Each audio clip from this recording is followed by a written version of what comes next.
Hello, welcome to another journey to a prophet's reward. Today is, of course, another variety of adventure for us because I think that I found maybe God's Facebook page, maybe, and I wanted to share the photos that I found. I found a lot of photos, but I selected 7 to share with you today. You know, social media is very much the hype of our society today. You know, all the trends are there, and sometimes it comes controversial, and some people want to do it, some people don't want to do it.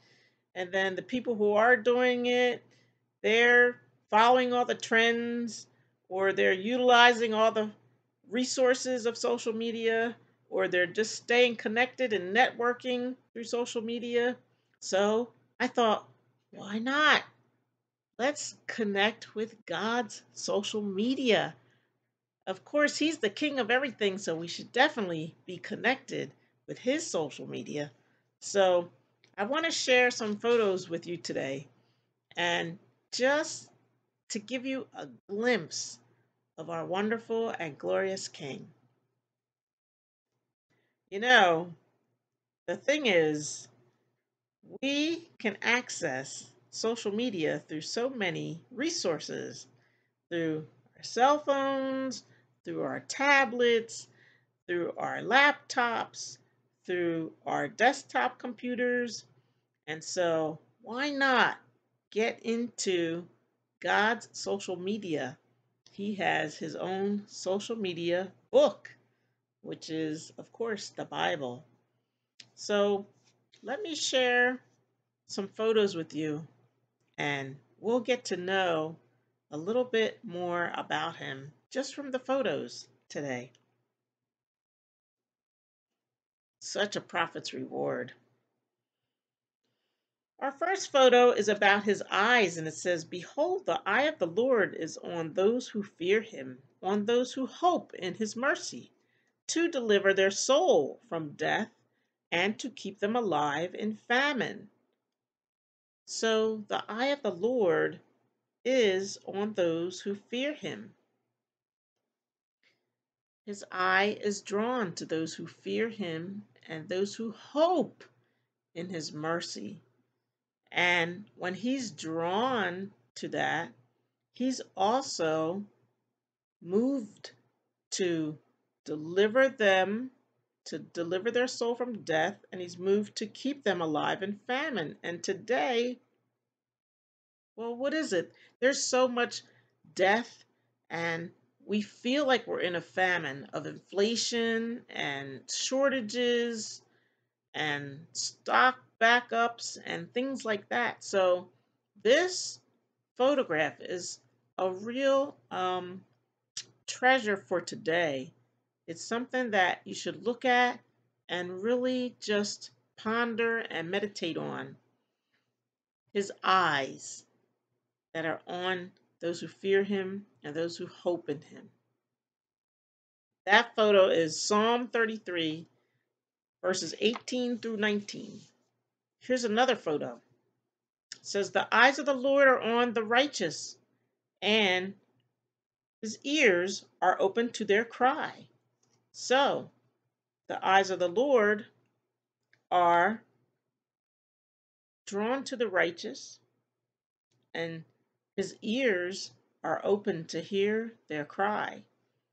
You know, even we are when we think he's not hearing us, he is hearing us. Those who stay on the righteous path. So that photograph is Psalm 34, verse 15. Let's look at another photo.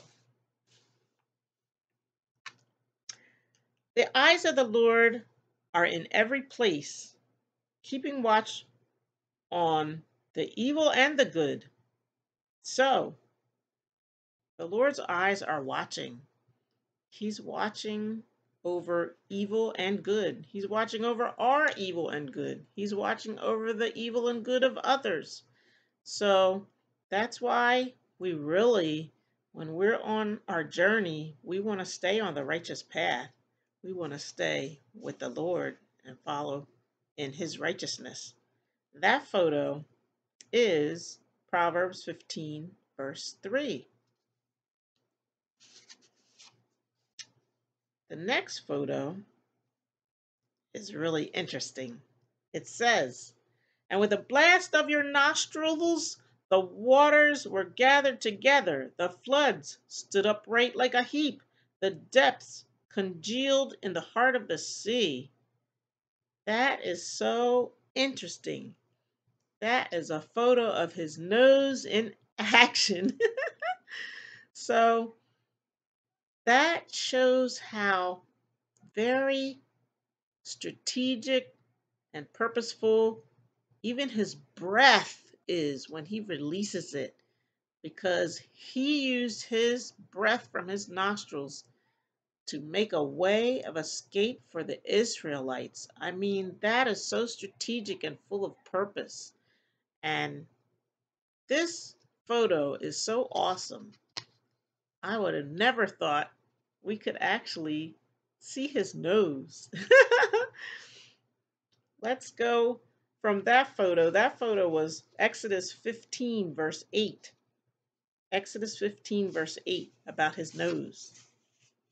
And now, let's look at another photo. And this one's about his hand. It says, "Behold, the Lord's hand is not shortened that it cannot save, nor his ear heavy that it cannot hear." So, this photo is really telling us how God's hand is so outstretched to us.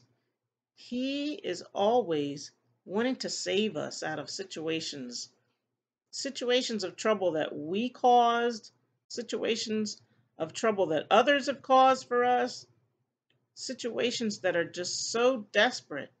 His hand is always outstretched to us, and that's what this photo tells us. And it also tells us that his ear is always open to us to hear our cry, to hear our dilemmas, to hear our needs, to hear our words of just disappointment and dismay. So, this is a beautiful photo that he is always reaching out to us and he's always ready to listen to us. And that photo is Isaiah 59, verse 1. The next photo. This next photo is so amazing. It says, "In the year of King Uzziah, in the year that King Uzziah died, I saw the Lord sitting on a throne, high and lifted up, and the train of his robe filled the temple." Just think of that. That is such a majestic, glorious image, snapshot of the Lord. First of all, he's on his throne, and the throne is up high. And then it talks about how long and cascading and full that his robe is, that it just fills the entire temple. That is so majestic, so kingly, so honorable and glorious. I just think that is an awesome snapshot of the Lord. And it's just heavenly. And it's a snapshot from Isaiah chapter 6, verse 1. Now I saved the best one for last. Listen to this. This gives us even more detail of him who sits on the throne. It says, "And in the midst of the 7 lampstands, one like the Son of Man, clothed with a garment down to the feet, and girded about the chest with a golden band. His head and hair were like wool, as white as snow, and his eyes like a flame of fire. His feet were like fine brass, as if refined in a furnace, and his voice as the sound of many waters. He had in his right hand 7 stars. Out of his mouth went a sharp 2-edged sword, and his countenance was like the sun shining in its strength. That is so awesome. That is so heavenly and divine and majestic. I mean, everything from his robe to his hair, how it was like wool. And of course, it would be. He is like a lamb. He's the Lamb of God. So I believe his hair must have been, or in this vision snapshot anyway, his hair was like the wool of a lamb. And it talks about his feet, and it talks about the sound of his voice and what came out of his mouth when he spoke. I mean, a two-edged sword. We know that the word said that the word itself is like a two-edged, it's a two-edged sword that rightly divides, so that we know the truth from the lie, and we know it from taking it against our own self and taking it against other situations. So certainly what comes out of his mouth is a two-edged sword. That is just so awesome and powerful. And it also talks about what was in his right hand, the seven stars, and it talks about his countenance being like the sun. How glorious is that? So this photo is from Revelation chapter 1, verses 13 through 16. It's the best of all of them that I saved to share with you lastly. Saving the best for last. Just like the Lord saved the best wine for last. So let me review the photos for you so that you can go back and get a glimpse of them yourself, and you could gain your own prophet's reward sitting in the presence of the Lord. Okay, it's Psalm 33, 18 through 19. You can see that. Psalm 33, 18 through 19. And Psalm 34, verse 15.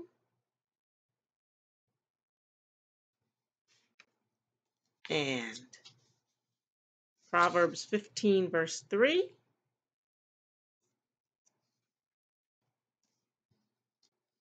We have another one that's Exodus 15, verse 8.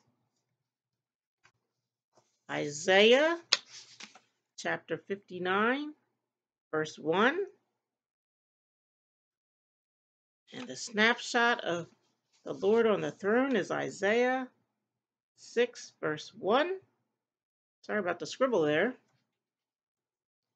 And also Revelation. This is the best one. Revelation chapter 1, verses 13 through 16. That was the best. Saved for last.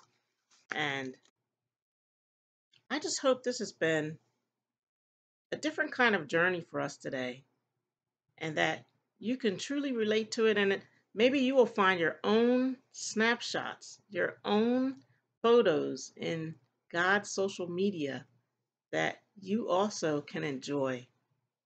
Thank you very much for sharing this journey with me today. I treasured it. I treasure those photos. I treasured this time with you.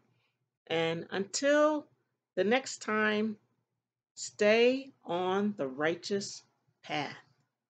Bye-bye.